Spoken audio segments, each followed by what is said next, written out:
हाय हाय बेड़ा गर्क हो, बिना शादी के बच्चा, ये पाप कैसे कर लिया तूने? कैसे बेशरम है तू? अपनी नहीं तो अपनी बच्ची की तो सोच, क्या जीवन होगा उसका। जानती है ना, बिना बाप के बच्चे को दुनिया क्या क्या नाम देती है। यही करना है तो बच्चा करके हमें दे देना, कम से कम इज्जत की तो कमाएगा। आप क्या बोल रहे हैं? मैं अपना बच्चा आप लोगों को क्यों दूंगी? तो क्या सड़क पे लेके फिरेगी उसे? क्योंकि ये बच्चा होने की सुनकर भी तेरे से शादी नहीं कर रहा है। बच्चा होने के बाद क्या खाक करेगा, या फिर सही टाइम पे शादी कर ले, नहीं तो इस बच्चे का भविष्य तो भूल ही जा। रोती क्यों है? जब बच्चा इसका है तो शादी क्यों नहीं करता? अरे इसको चिंता नहीं है क्या बच्चे की भविष्य की? तेरे रहते तेरा बच्चा अनाथ कहलाए, चलेगा क्या? हाँ हाँ, शादी तो करनी पड़ेगी, वरना इस बच्चे को हम ले जाएंगे।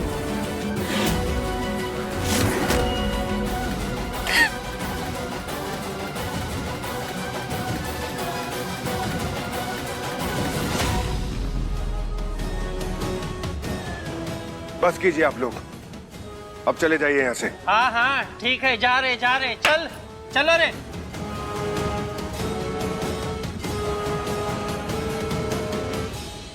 टीना, ये क्या तमाशा लगा रखा है?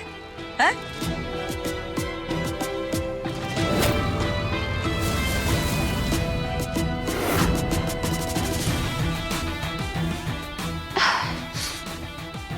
आप बस ये समझ लीजिए आंटी, वैष्णवी ने जो मेरे और करण भैया के साथ किया, उसी सब का बदला है ये।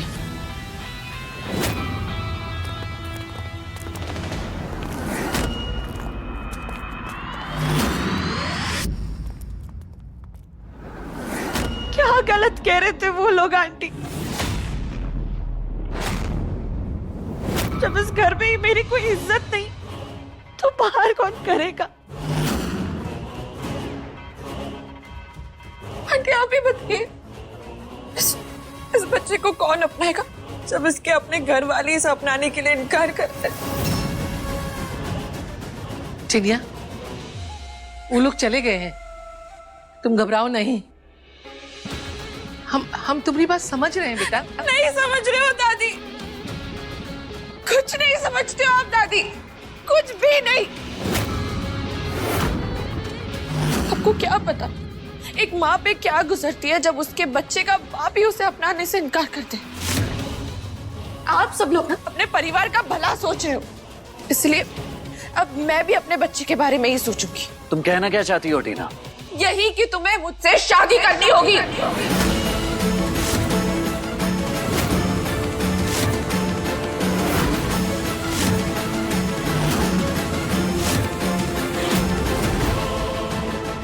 मैं भी वही हक और इज्जत डिजर्व करती हूँ जो वैष्णवी को मिलती है।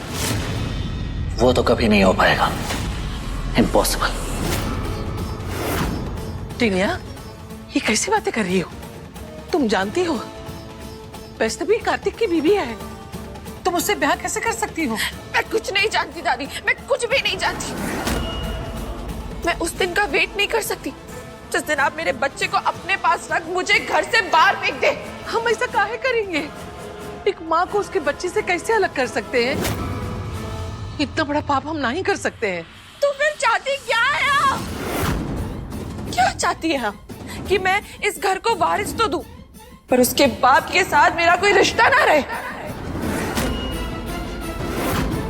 ताकि आते जाते लोग मेरे बच्चे को नाजायज औलाद कहें। और मुझ जैसी लड़कियों के लिए समाज में कितना अच्छा अच्छा कहा जाता है, ये तो आप बहुत अच्छे से जानती हो ना दादी। लेकिन मैं वैष्णवी जैसी महान नहीं हूँ। मैं पूरी लाइफ दुख में नहीं रह सकती, इसलिए मैंने सोच लिया है, ना मैं अपने बच्चे से दूर रहूंगी और ना ही दूसरी औरत बनके इस घर में रहूंगी। इसलिए क्रैच को मुझसे शादी करनी होगी। मुझे भी अपनी पत्नी बनने का हक देना होगा क्रैच। मैंने पहले ही कहा था, ये पॉसिबल नहीं है। इस जन्म और अगले 7 जन्मों तक मैं सिर्फ और सिर्फ वैष्णवी का ही रहूंगा।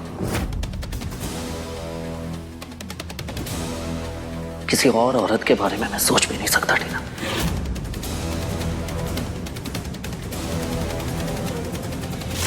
तो ठीक है, अब मेरे पास भी ये करने के अलावा और कोई रास्ता नहीं है। क्या मतलब ये, मैंने पुलिस को बता दिया है कि क्रैच ने शादी का वादा करके मेरा यूज किया है and no I am pregnant, he is refusing. और अगर कल 12 बजे तक ये प्रॉब्लम फिक्स नहीं की तो पुलिस यहाँ आ जाएगी और क्रैच को अरेस्ट करके ले जाएगी।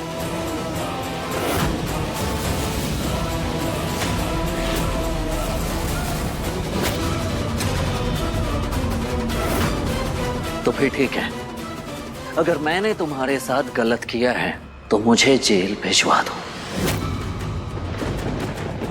सजा होनी चाहिए मुझे। सारी जिंदगी मैं जेल में काट लूंगा, लेकिन वैष्णवी के अलावा किसी और के बारे में सोचूंगा भी नहीं।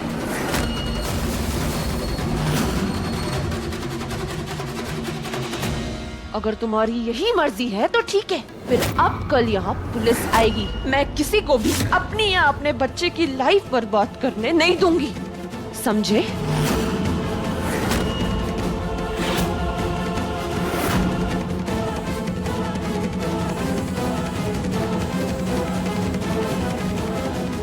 टिटिया, रुको रुको उसे। अरे वो पागल हो गई है, कुछ नहीं समझ में आ रहा उसका। हमारा एक बच्चा तो पहले से जेल में है, अगर दूसरा भी चला गया तो हम क्या करेंगे? ए उपेंद्र, रोक उसको। ऐसे में हम कुछ नहीं कर सकते अम्मा। पुलिस सबसे पहले कार्तिक को जेल में डालेगी, फिर उसके बाद कोई कार्रवाई करेगी या कोई पूछताछ करेगी।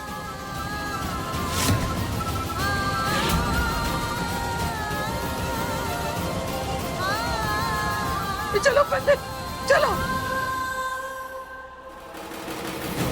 रुक जाओ टीना।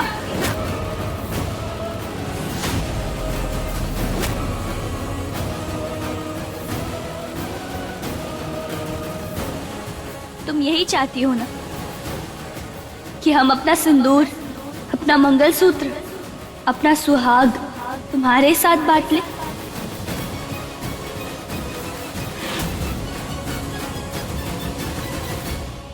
तो हम यही करेंगे।